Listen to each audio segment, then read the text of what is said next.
एक बार एक राजा बहुत चिंतित रहने लगता है क्योंकि उसके शत्रुओं की संख्या बहुत बढ़ जाती है।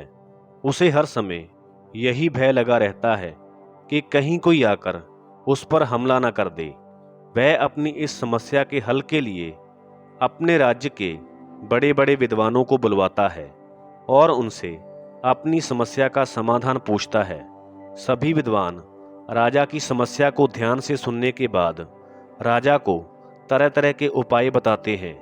कोई कहता है अपनी सेना बढ़ा लो, कोई कहता है अपने शत्रुओं से मित्रता कर लो, परंतु राजा को किसी का भी सुझाव पसंद नहीं आता।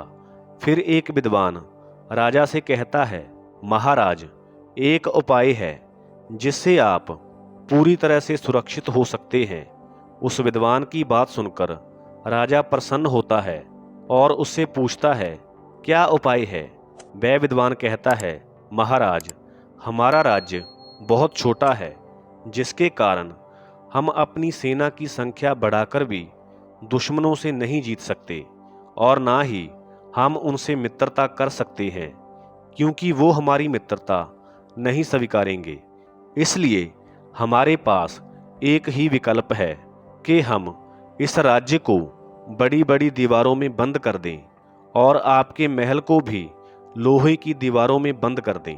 ये दीवारें इतनी मोटी होनी चाहिए कि इन्हें तोड़ा ही ना जा सके और इनमें केवल एक ही दरवाजा होना चाहिए जिसके बारे में केवल आपको ही पता हो। इस दरवाजे को जमीन के नीचे बनवाना होगा, जिससे कि महल में प्रवेश करने के लिए एक लंबी सुरंग से गुजरना पड़े।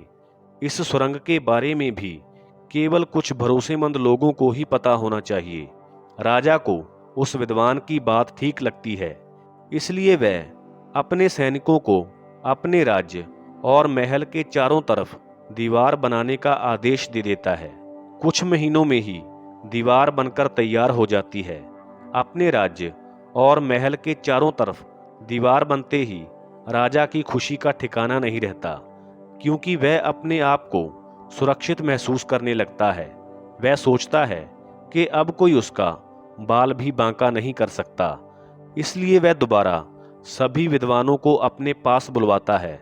सभी विद्वान राजा के पास एक निश्चित समय पर पहुंच जाते हैं। राजा उन सभी विद्वानों से पूछता है, बताओ, क्या अब भी मेरे प्राणों को कोई खतरा है? वे सभी विद्वान राजा से कहते हैं, नहीं राजन, अब आप पूरी तरह से सुरक्षित हैं। विद्वानों की बात सुनकर राजा जोर जोर से हंसने लगता है। अचानक राजा का मंत्री राजा से कहता है, महाराज, आपने सभी ज्ञानियों से पूछ लिया, परंतु अभी भी एक महाज्ञानी रह गए हैं। राजा पूछता है, वे कौन हैं? मंत्री कहता है, महाराज, पिछले 2 दिन से महात्मा बुद्ध अपने भिक्षुओं के साथ हमारे राज्य के पास वाले वन में रुके हुए हैं। यदि आपकी आज्ञा हो तो मैं उन्हें निमंत्रण दे आऊं? राजा कहता है, अवश्य। यदि वे इतने बड़े ज्ञानी हैं तो मैं उनसे अवश्य मिलना चाहूंगा। राजा का मंत्री जाता है और बुद्ध को निमंत्रण देता है। गौतम बुद्ध निमंत्रण स्वीकारते हैं और अपने कुछ भिक्षुओं के साथ राजा के पास पहुंचते हैं।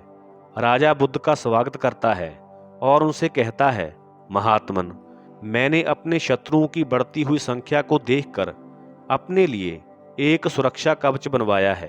बुद्ध उस राजा से पूछते हैं, कैसा सुरक्षा कवच?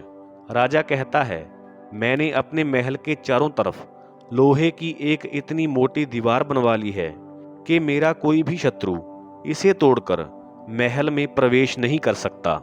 महल में प्रवेश करने के लिए केवल एक ही द्वार है, जो कि गुप्त है। मैं जानना चाहता हूं, क्या इतना सब करने के बाद भी कोई मुझे हानि पहुंचा सकता है? बुद्ध कहते हैं, बाकी सब तो ठीक है, परंतु तुमने एक गलती कर दी। वह राजा पूछता है, कैसी गलती बुद्ध? बुद्ध कहते हैं, तुम्हें वह एक दरवाजा भी बंद कर देना चाहिए, क्योंकि भले ही वह दरवाजा गुप्त है, परंतु मृत्यु तो वहां से भी प्रवेश कर सकती है। बुद्ध की बात सुनते ही राजा को एक धक्का सा लगता है। वह कुछ क्षण के लिए सोच में पड़ जाता है। बुद्ध राजा से पूछते हैं, क्या हुआ राजन, क्या तुम्हें मेरा सुझाव उचित नहीं लगा? वह राजा कुछ नहीं बोलता। बुद्ध राजा से कहते हैं, तुम्हें डर अपने शत्रुओं का थोड़ी है, तुम्हें तो अपनी मृत्यु का डर है, जो कि तुम्हारे शत्रुओं के बिना भी तुम्हारे पास आ सकती है।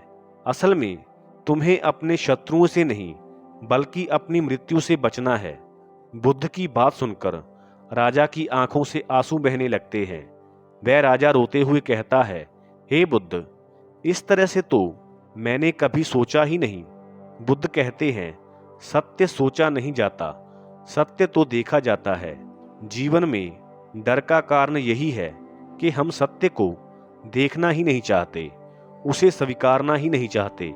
मृत्यु एक सत्य है और जो इसे नहीं स्वीकारता वह कभी भी जीवन को नहीं समझ पाता।